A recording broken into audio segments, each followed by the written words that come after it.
स्वागत है आप सभी का पूजा ध्यानी क्लासेस में। आज हम कारक की परिभाषा और उसके भेदों को उदाहरण सहित जानेंगे। अगर आप चाहते हैं कि परीक्षा में कारक से संबंधित कोई भी प्रश्न न छूटे तो वीडियो को अंत तक ज़रूर देखें। सबसे पहले हम कारक की परिभाषा जान लेते हैं। संज्ञा या सर्वनाम के जिस रूप से वाक्य का संबंध किसी दूसरे शब्द के साथ जाना जाए उसे कारक कहते हैं। अर्थात जब हम संज्ञा या सर्वनाम को अन्य शब्दों के साथ वाक्य में लिखते हैं तो उन्हें जोड़ने के लिए हम कारक शब्दों का प्रयोग करते हैं।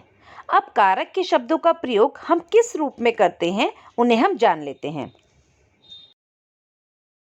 कारक को प्रकट करने के लिए संज्ञा और सर्वनाम के साथ जो चिन्ह लगाए जाते हैं उन्हें विभक्तियां कहते हैं। अर्थात जब हम कारक को वाक्य में प्रयोग करते हैं तो उन्हें हम विभक्तियों के रूप में प्रयोग करते हैं। जैसे पेड़ पर फल लगते हैं। यहाँ पर पेड़ शब्द संज्ञा है और फल शब्द भी संज्ञा है। इन दोनों शब्दों को आपस में जोड़ने के लिए हमने पर शब्द का प्रयोग किया है और यह पर शब्द कारक की विभक्ति कहलाती है। कारक के 8 भेद होते हैं। कर्ता कारक, कर्म कारक, करण कारक, संप्रदान कारक, अपादान कारक, संबंध कारक, अधिकरण कारक और संबोधन कारक। यहाँ पर कौन से कारक के साथ कौन सी विभक्ति का प्रयोग किया गया है उसकी सूची दी गई है। अब हम सबसे पहले एक एक करके इन सभी कारकों के बारे में जानेंगे और इनके साथ विभक्तियों का प्रयोग किस प्रकार किया जा रहा है उसे उदाहरण सहित समझेंगे। सबसे पहले हम बात करेंगे कर्ता कारक की। कर्ता कारक किसे कहते हैं? संज्ञा या सर्वनाम के जिस रूप से क्रिया के करने वाले का बोध हो उसे कर्ता कारक कहते हैं। इसका चिन्ह ने कभी कर्ता के साथ लगता है और कभी वाक्य में नहीं लगता है, अर्थात लुप्त हो जाता है, गायब हो जाता है। इसे उदाहरण के द्वारा जानेंगे। रमेश ने पुस्तक पढ़ी तो कार्य करने वाले को हम कर्ता कहते हैं। वाक्य में जो भी क्रिया जो है जिसके भी द्वारा की जा रही है उसे हम कर्ता कहते हैं। यहाँ पर पुस्तक किसके द्वारा पढ़ी जा रही है? रमेश के द्वारा, अर्थात यहाँ पर जो है कर्ता कौन है? रमेश है। तो कर्ता कारक के साथ ने विभक्ति चिन्ह का प्रयोग किया गया है। कभी कभी वाक्य में विभक्ति चिन्ह नहीं लगाई गई होती है, परंतु वाक्य को पढ़कर यह जानना आवश्यक होता है कि क्रिया जो है वह किसके द्वारा की जा रही है। सुनील खेलता है, यहाँ पर खेलने की क्रिया सुनील के द्वारा की जा रही है, अर्थात सुनील करता है और यहाँ पर कर्ता कारक ही विद्यमान माना जाएगा। पक्षी उड़ता है, इस वाक्य में भी उड़ने की क्रिया पक्षी के द्वारा की जा रही है, अर्थात पक्षी करता है और यहाँ पर कर्ता कारक ही माना जाएगा। मोहन ने पत्र पढ़ा, यहाँ पर क्रिया मोहन द्वारा की जा रही है तो मोहन है कर्ता कारक जिसके साथ ने विभक्ति चिन्ह लगाया गया है। कारक का अगला भेद है कर्म कारक। संज्ञा या सर्वनाम के जिस रूप पर क्रिया का प्रभाव या फल पड़े, अर्थात जब हम कोई भी क्रिया करते हैं तो उसका असर किस पर पड़ता है उसे कर्म कारक कहते हैं। कर्म के साथ को विभक्ति चिन्ह लगाया जाता है, इसकी यही सबसे बड़ी पहचान होती है।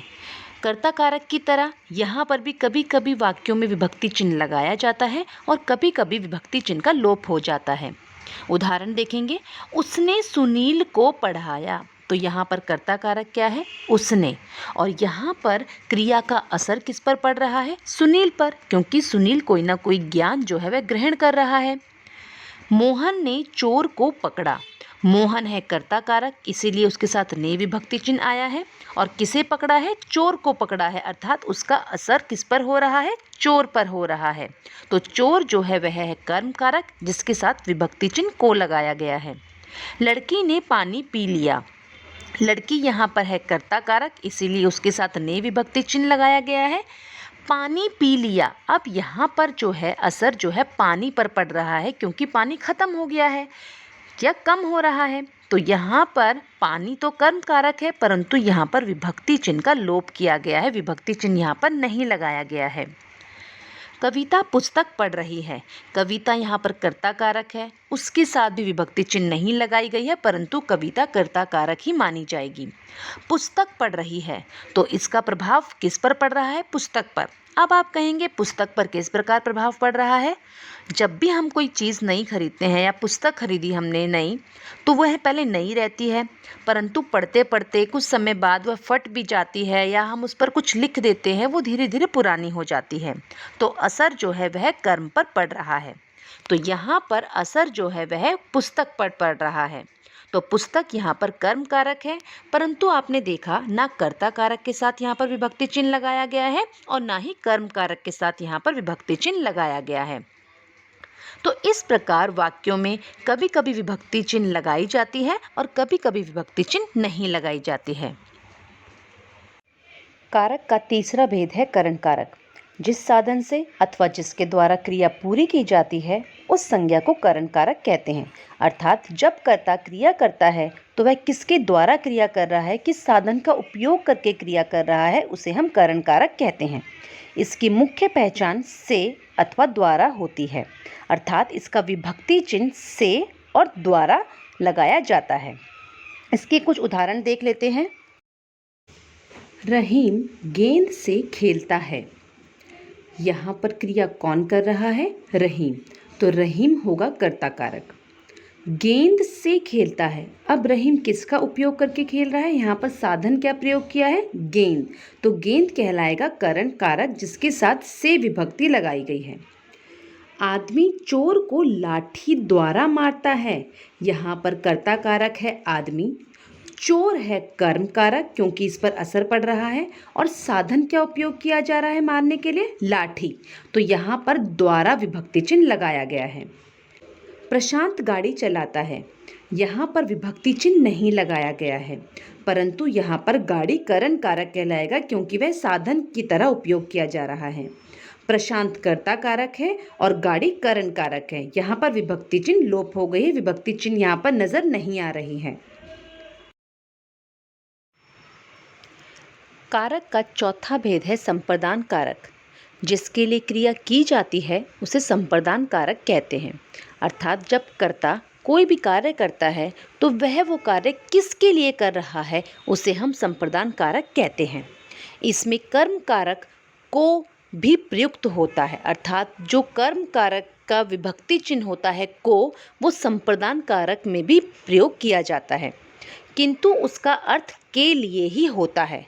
संप्रदान कारक में दो प्रकार की विभक्तियां प्रयोग की जाती है, एक को जिसे हम कर्म कारक के साथ भी प्रयोग करते हैं और दूसरा के लिए। इन्हें कुछ उदाहरणों के द्वारा जानेंगे। सुनील रवि के लिए गेंद लाता है।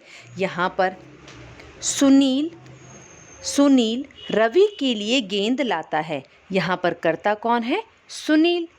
रवि के लिए गेंद लाता है। अब सुनील किसके लिए कार्य कर रहा है, किसके लिए गेंद लाया है? रवि के लिए। तो यहाँ पर रवि जो है वह संप्रदान कारक है और के लिए उसके साथ विभक्ति चिन्ह प्रयोग की गई है। हम पढ़ने के लिए स्कूल जाते हैं। अब हम जो है वह कर्ता कारक है और क्या करने के लिए स्कूल जाते हैं? पढ़ने के लिए स्कूल जाते हैं। तो पढ़ने के लिए यहाँ पर पढ़ना जो है वह संप्रदान कारक है और के लिए उसके साथ विभक्ति चिन्ह प्रयोग किया गया है। माँ बच्चे को खिलौना देती है। माँ कर्ता कारक है, बच्चे संप्रदान कारक है जिसके साथ को विभक्ति चिन्ह का प्रयोग किया गया है। संप्रदान कारक में कुछ ना कुछ देने का भाव प्रकट होता है। माँ बेटे के लिए सेब लाई। माँ कर्ता कारक है, बेटे संप्रदान कारक है जिसके लिए सेब माँ लेकर आई है और के लिए इसके साथ विभक्ति चिन्ह का प्रयोग किया गया है।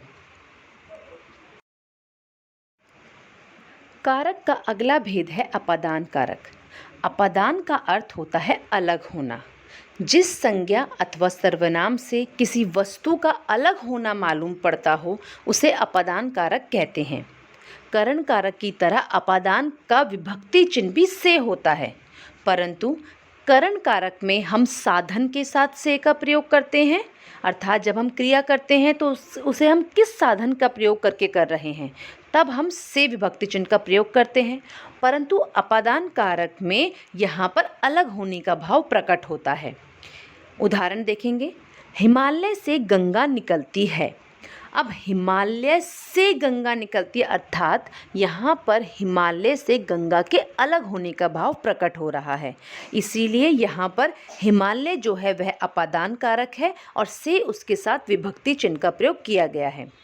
वृक्ष से पत्ता गिरता है, वृक्ष यहाँ पर अपादान कारक है, उसके साथ से विभक्ति चिन्ह का प्रयोग किया गया है। पत्तों का वृक्ष से अलग होने का भाव प्रकट हो रहा है। राहुल के हाथ से फल गिरता है, राहुल के हाथ से फल गिरता है।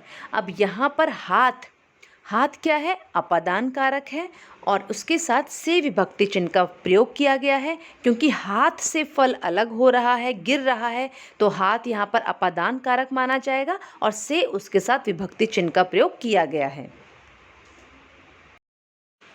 कारक का अगला भेद है संबंध कारक। संज्ञा अथवा सर्वनाम के जिस रूप से एक वस्तु का संबंध दूसरी वस्तु से जाना जाए उसे संबंध कारक कहते हैं। अर्थात जब हम संज्ञा या सर्वनाम का संबंध किसी दूसरे शब्द से जोड़ते हैं तो वहाँ पर संबंध कारक कहलाता है। इसकी मुख्य पहचान या विभक्तियाँ कौन सी हैं? का, के, की। जैसे राहुल की किताब मेज़ पर है, यहाँ पर किताब का संबंध किससे बताया जा रहा है? राहुल से बताया जा रहा है। तो राहुल की किताब, तो यहाँ पर किताब और राहुल के बीच में संबंध को जोड़ने के लिए की विभक्ति चिन्ह का प्रयोग किया गया है। सुनीता का घर दूर है, यहाँ पर सुनीता और घर के बीच में संबंध बताने के लिए का विभक्ति चिन्ह का प्रयोग किया गया है कि घर किसका है? सुनीता का है। राजू के पिताजी बीमार है, यहाँ पर राजू और पिताजी दोनों ही संज्ञा शब्द है और दोनों ही संज्ञा शब्द को जोड़ने के लिए के विभक्ति चिन्ह का प्रयोग किया गया है। तो इस प्रकार दो संज्ञा या सर्वनामों के बीच संबंध को जोड़ने के लिए संबंध कारक का प्रयोग किया जाता है। कारक का अगला भेद है अधिकरण कारक। संज्ञा के जिस रूप से क्रिया के आधार का बोध होता है अर्थात क्रिया कहाँ की जा रही है उसे अधिकरण कारक कहते हैं। इसकी विभक्ति चिन्ह में और पर होती है। घर पर माँ है, तो यहाँ पर माँ के होने का स्थान बताया जा रहा है कि माँ कहाँ पर है। तो यहाँ पर घर जो है वह अधिकरण कारक है, उसके साथ पर विभक्ति चिन्ह का प्रयोग किया गया है। घोंसले में चिड़िया है, यहाँ पर चिड़िया के होने का स्थान बताया गया है। तो घोंसले अधिकरण कारक है, उसके साथ में विभक्ति चिन्ह का प्रयोग किया गया है। सड़क पर गाड़ी खड़ी है, गाड़ी का स्थान बताया है कि गाड़ी कहाँ खड़ी है? सड़क पर खड़ी है, तो सड़क अधिकरण कारक है और पर उसके साथ विभक्ति चिन्ह का प्रयोग किया गया है।